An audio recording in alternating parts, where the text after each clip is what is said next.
Professionals, what are some secrets only those in your line of work would know of? Story 1.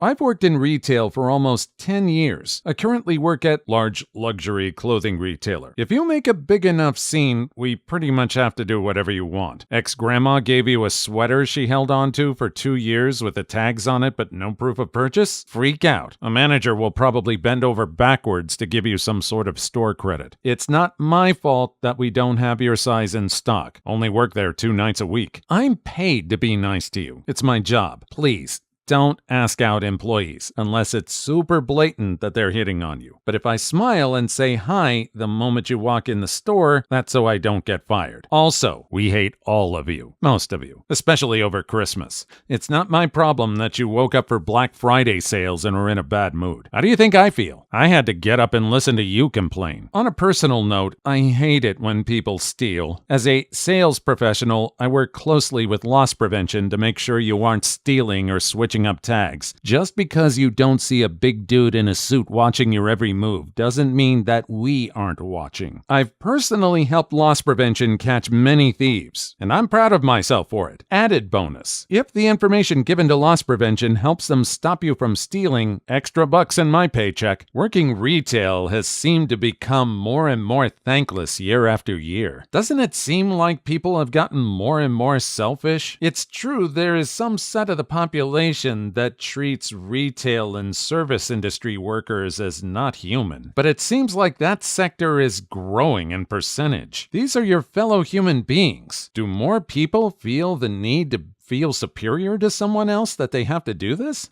Story 2. I work in aviation, both civilian and military. The military wastes more money than you could possibly imagine. Jobs done safely by 1 or 2 guys in the civilian world are done by 5 in the military. Also, the military is so far behind in any technology not make stuff go boom-based, it's ridiculous. And it's entirely because the system rewards keep your head down, find reasons what we have now is better, don't rock the boat. This goes for both desk job decision makers and people out on the flight line. I can walk into a military base with 20-plus-year-old technology and they look at me like I'm from the future. A huge point of support equipment in the military is 1960s technology, because that's the last time anyone dared innovate. Vietnam. I have customers with 9 identical vehicles, only 2 functioning, and those only because the other 7 were stripped for parts. The manufacturers went out of business 20-plus years ago. There's perfectly acceptable replacements available and widely used in the civilian world, but that'd mean changing something. My personal favorite is how much lying goes on about certain things. You can look at, say, a spreadsheet detailing diesel use for a certain vehicle across the military. Hundreds of vehicles, and many will have records showing hundreds of hours of use and 0 fuel consumption. It's because the things burn so much, they're ancient and inefficient.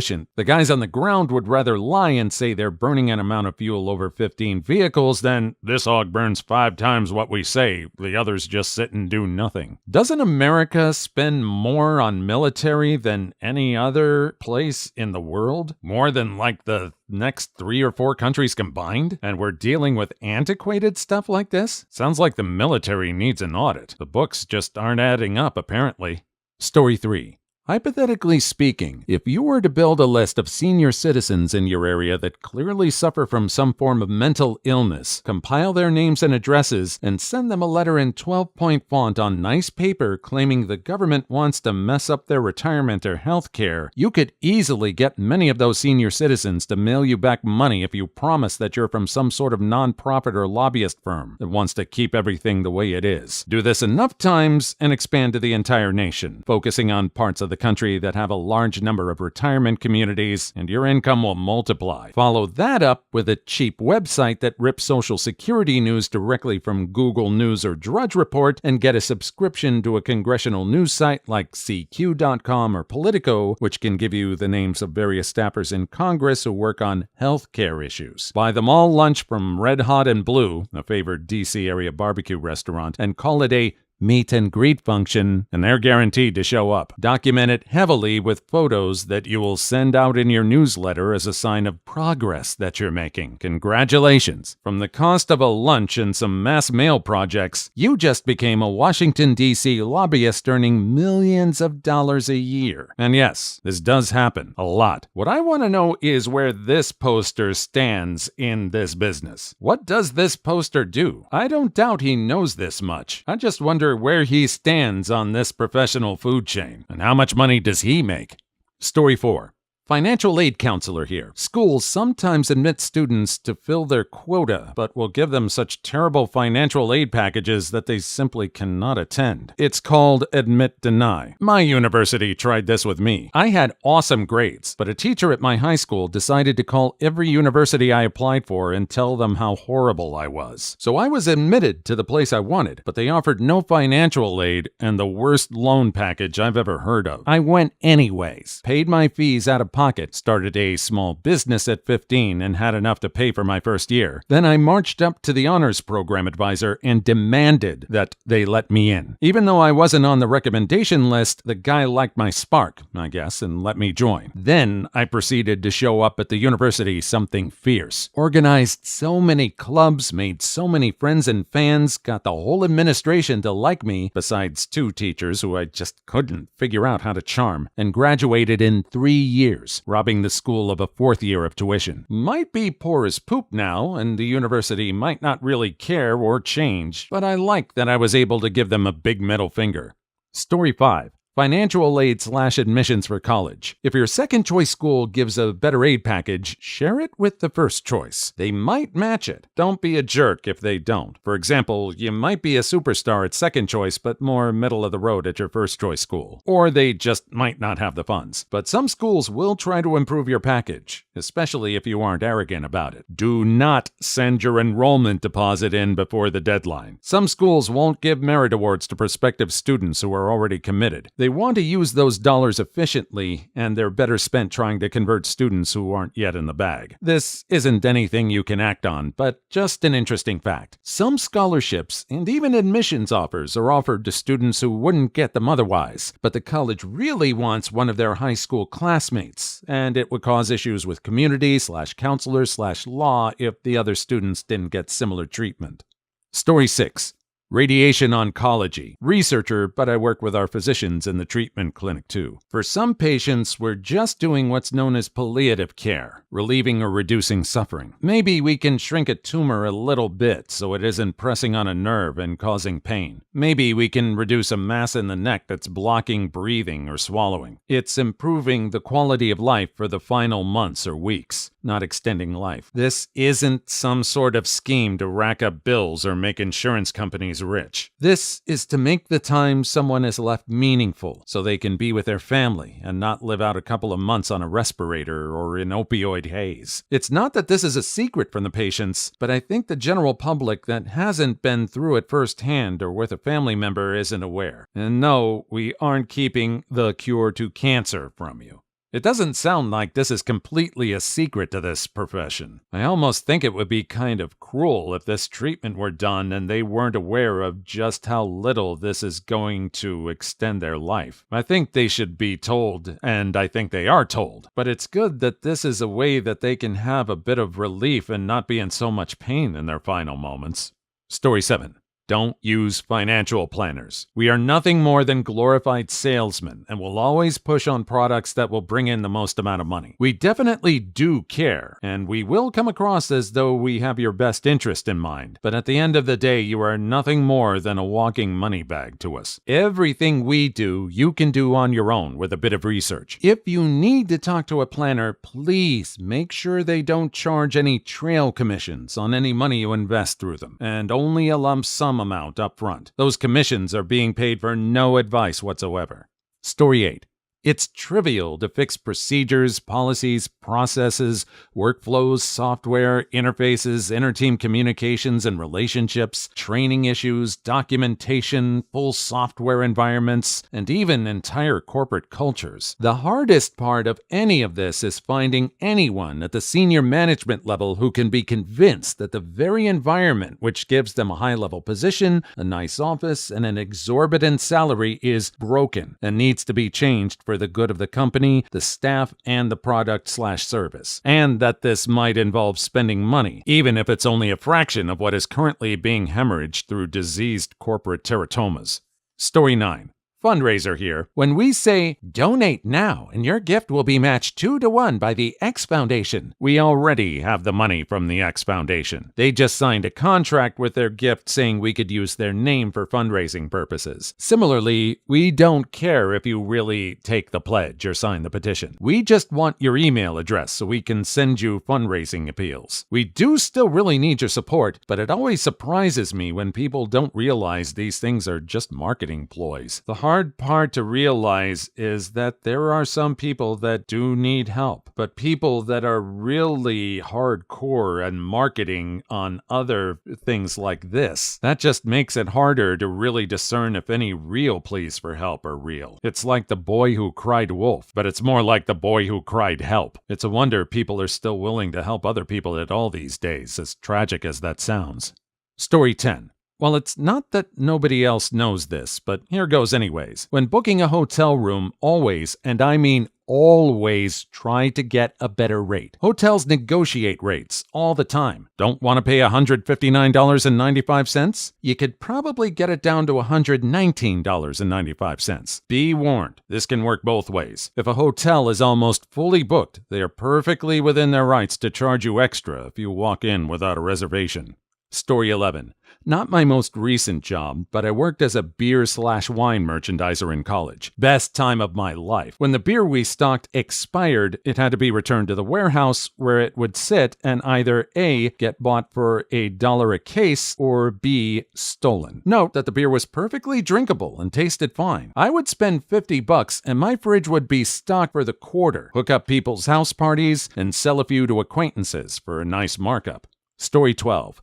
So many negative things in this thread. Here's a neat positive one. As a conductor, you have no idea how much nuance goes into conducting a musical ensemble. If they're good and the conductor is good, a 1-inch difference in how she moves her hands can significantly change the music. We do a lot more than wave our arms to keep people on the beat, and it's all the nuance stuff that makes music great to listen to. I can attest to this. I sang in choirs all through school. The teacher was one of my favorites. There were various signals he would give to us that would really tell us something needed to be emphasized or held back. It made all the difference in the music. For some of us that were with him for years, we were very aware of those hand signals.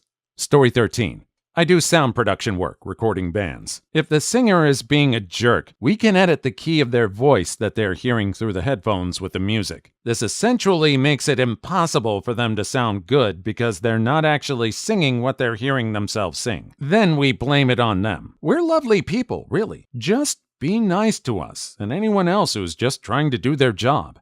Story 14.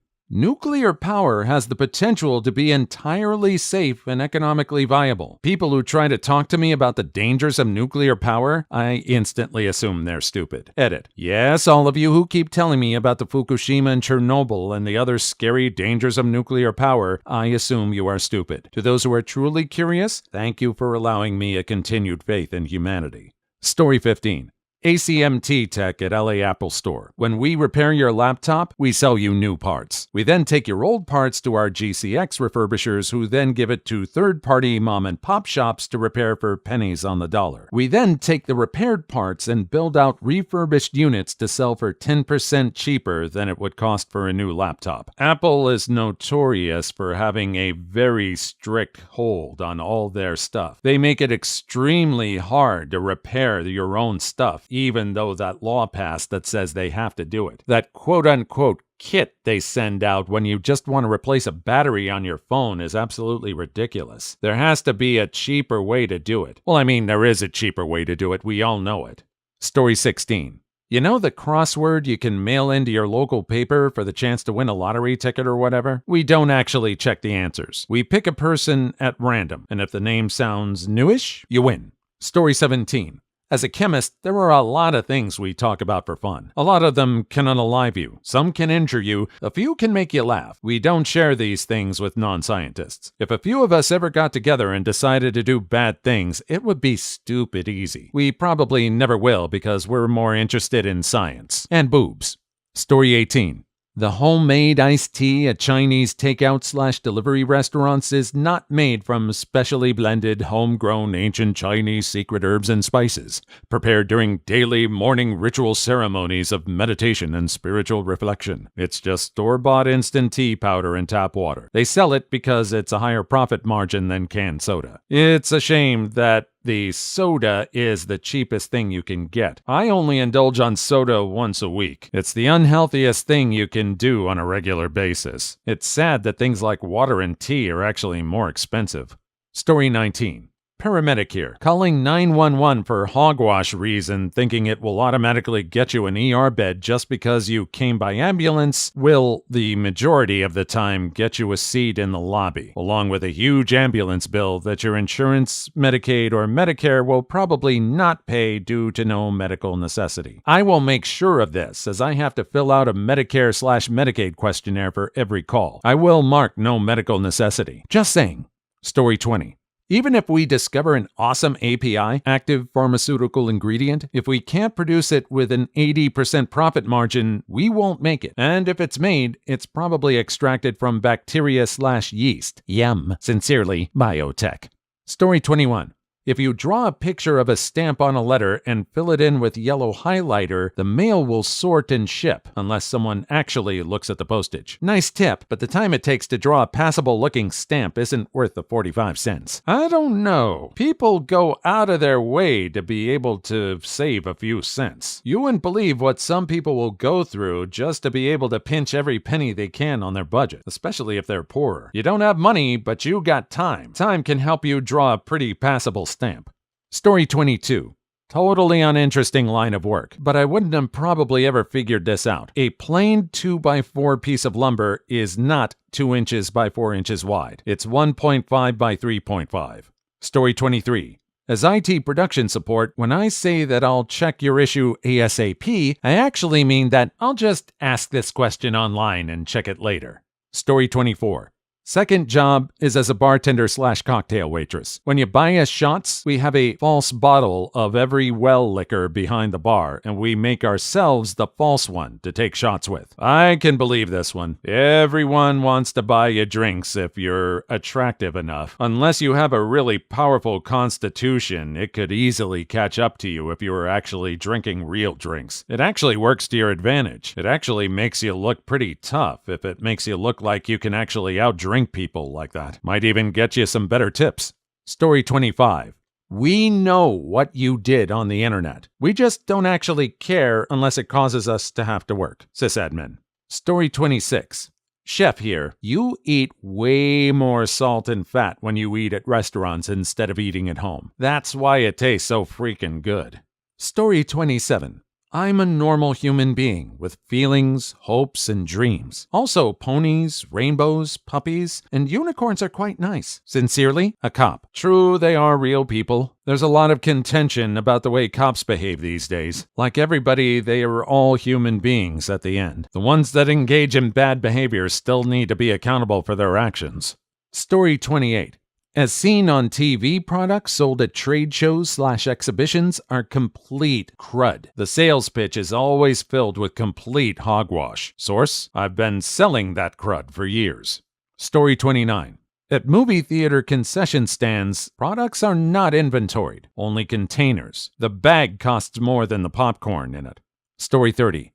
I work in a bar. That bourbon and Coke is really bourbon and Pepsi. I regret nothing. I gotta say, sometimes I feel bad for Pepsi. The unofficial slogan for Pepsi has always been, "Is Pepsi okay?" They've done some sneaky stuff, though. Instead of trying to compete with Coke in the fast food places, they figured out it was actually cheaper to just buy out a few franchises simply so they could have them only sell Pepsi products. Story 31. Designer here. I factor in extra cost into my quotes for your inevitably stupid and unreasonable request near the end of the job. Story 32. Service industry. Most of us are high, drunk, or in a bad mood. We're really good actors. Story 33. If you ask for a specific pain medication, it sets off red flags, and you most likely won't get it. I can totally believe this one. I'm certain it's inevitable that they can see the rise of a certain substance and not realize that people are using it to achieve other planes of existence. That sucks for the people that really need that medicine. It sucks that they're going to be under suspicion and have to go to great lengths to prove that they need it. Story 34. Stripper here. Make the customer think that he actually has a chance with you. Story 35. When you work in IT, you don't need to know everything. You just need to know how to ask Google the right questions. That's true in a lot of professions, but I think it is especially true in IT. With the advance of AI, I wonder how that's going to change. Are the IT people just going to switch to asking AI? Or do you think people are going to wise up and start asking AI themselves?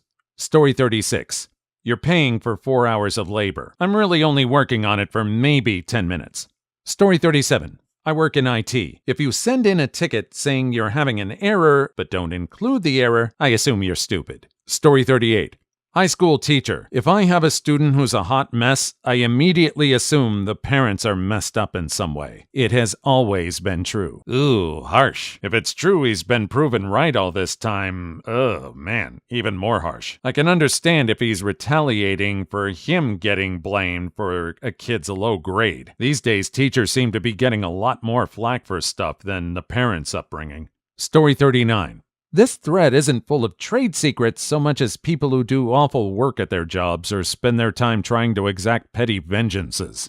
Story 40. Handing over a patient as a nurse and part of the handover NQR. It's no official diagnosis. It's just saying they're not quite right, i.e. they're weird, odd, and messed up, but it's their normal, so not to stress. Story 41. Large corporation software is held together by spit and prayer because we have to keep legacy support and development happens where the money is. That is scary. It would be like looking under the hood and finding that the engine of your car is held together with gum and straws. But it has to be that way in order to accommodate older drivers. Again, with the ability of AI to write code, I wonder if this is going to change. Story 42. It costs Coca-Cola 6 cents to make a 600-milliliter bottle of Coke. I work at Melbourne Airport on the vending machines, where that same bottle retails for $4. Story 43. The person you call for tech support when you have a computer program is looking up your problem on Google. Story 44. We used to completely make up the astrology section in our local paper. Our reporters would take turns writing it. I knew it. Do you think some reporters actually tried to palm it off on each other? Maybe they had to spin a wheel to see who would do it, like it was the game of chance of excitement for the week. Aw man, I got astrology duty. That sucks. Story 45. Ex-hardware installer. Most products from lumber liquidators are garbage and were never made to be walked on. Story 46. You can Google and fix 90% of the problems you're having with your computer. Calling IT is probably a waste of your money and our time, but whatever, we get paid. Story 47. Architects always know where the bathrooms are in a building at any given time. Why do you think that is? Are the rules for where bathrooms are that strict? So strict that they can be pinpointed by the architects who know what's going on at any given time? I wonder if it's easy to learn where those rules are in case you are in a strange place and have to use a bathroom and have to pop into a building you don't know. Would be kind of a cool skill to learn. Story 48. Body disposal isn't as hard as they make it out to be in the movies. Story 49. I know what's really in McRibs. Also get paid for working around 10 minutes per hour. Story 50. If your nurse isn't running to your bed sign, it's a really good sign. Okay. I guess that makes sense. Almost seems like common sense. I would think if someone's rushing to my bedside, I could only assume that's bad. No one rushes to your bed when you're fully recovered or cancer-free. Story 51. We hate all of you. Sincerely, Retail. Story 52. Immunologist here. Sometimes it is lupus. Story 53. Childcare. Your child is lying to you. Please leave your story in the comments. I would love to make a video on them in the future. Also, don't forget to like and subscribe.